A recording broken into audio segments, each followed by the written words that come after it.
बे समाव नोंथांमोननो मोनसे जोबोद गोजोनथाव रादाब लाबोना होफैदों आरो बे जाहैबाय नोंथांमोनहा नुनो मोननाय जादों जे आसाम सरकारा गावसोर खोथा होनाय बादियै बे बाराव गासै 1 लाख लाइमोनफोरनो साख्रि होगोन। दा बे लाइमोनफोरनो साख्रि होनायनि बेलायावनो फोरोंगिरिफोरनि बेलायाव अलरेडि रिक्रुटमेन्ट नटिफिकेसन ओंखारलांखाबाय आरो बेनिनो गेजेराव दा फिन खेबसेबाव ग्रेड 3 आरो ग्रेड 4 गुबुन गुबुन डिपार्टमेन्टनि बेलायाव दा बेयाव गासै 26,000निबो बांसिन पस्ट भेकेन्ट खालामनानै होबाय आरो बेयाव बावैसो उनावहायनो नोंथांमोना बेखौ एप्लाइ खालामनो हासिगोन आरो बिनि गासै डिटेल्सफोरखौ नोंथांमोना बे भिडिअनि गेजेरजों मोनगोन। फैदो अब्ला बाहाय मा बा सोर एप्लाइ खालामनो हागोन दा बेनि बागै मिथिनो लानि। फार्स्टआव दङ नोंथांमोना मोननाय जागोन 25 मार्चआव बेखौ रिलिज खालामना होदों आरो दिनैहाय नोंथांमोना नुदों।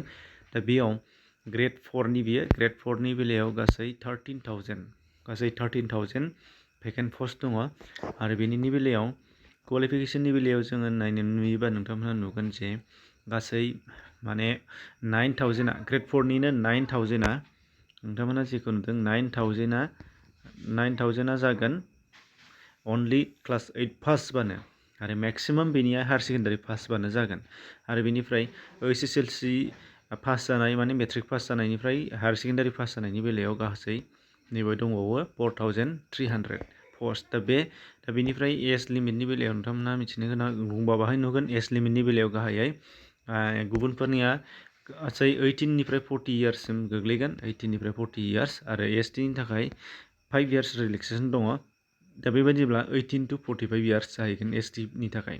दा बे मोनसे आरो बेनिफ्राय गासैखौबो अनलाइन एप्लाइ खालामनो गोनां जागोन आरो बेनिनो नोंथांमोनहा गावबा गाव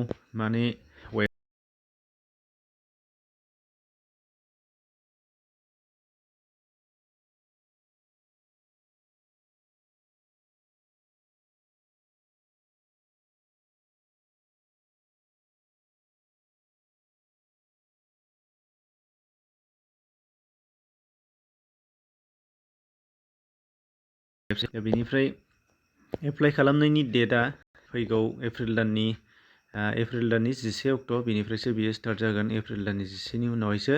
दा बिनिफ्राय नेक्स्टआव नुनो मोननाय जागोन नोंथांमोनहा बेनिनो नेक्स्ट मोनसे पस्टआ जाहैबाय ग्रेड 3नि बेलायाव गाहायै गासै टटेल 13,141 पस्ट भेकेन्ट दङ।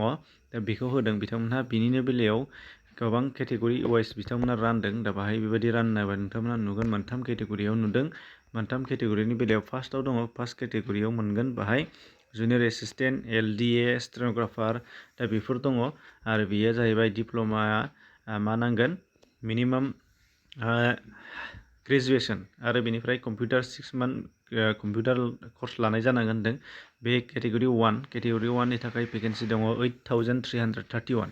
बेनिफ्राय दङ केटेगरि 2 हिसाबै बाहाय फिल्ड एसिस्टेन्ट फिल्डमेन बेनिफ्राय foreman section assistant soil conservation field worker junior agriculture extension assistant बिदिफोर गासै बेफोर दङ। बेबो जाहैबाय हायार सेकेन्डारि पासनिफ्राय लानानै ग्रेजुवेटसिम दङ। बेनिफ्राय बेयाव पस्टआ गासै 3,690 जागोन आरो बेनिफ्राय केटेगरि 3 हिसाबै दङ लास्टआव ड्राइभार आरो ड्राइभाराबो खम नङा ड्राइभारा SSLCनिफ्रायनो स्टार्ट जागोन बेवहाय 1,120 पस्ट। दा बेखिनि दा बेबो एज रिलेक्सेसनाव एखे 18 to 40 इयार्स आरो STनि थाखाय 5 इयार्स रिलेक्सेसन देट मिन्स 45 इयार्ससिम। बेनिफ्राय दङ फिसआ बेनि थाखाय ग्रेड 3नि थाखाय 250 STPनि थाखाय आरो बेनिफ्राय आदार्सनि थाखाय 350 जेरै OBC MOBC आरो आनरिजार्भनि थाखाय आरो STनि थाखायल' बेयो SCबोआबो 250 मोनगोन। बेनिफ्राय वेबसाइट बिथांमोननि होनाय बादिब्ला बेबो एखेयानो फ्राय sevaonline.org बेनिफ्राय आरो assam.gov.in बेनिफ्राय हागोन। दा बे मोननै वेबसाइटनिफ्राय हागोन आरो बेनिनो एप्लाइ खालामनाया स्टार्टिं जागोन नोंथांमोना बे दहायनि एखेखौ खोनानायानो फैगौ एप्रिल दाननि 10निफ्राय बेयाव जागोन आरो बिनिनो वेबसाइट अफिसियेल वेबसाइटखौ नोंथांमोना डिसक्रिपसनाव लिंक मोनगोन। दा बेनि गेजेरजों थांनानै नायनो हानाय जागोन।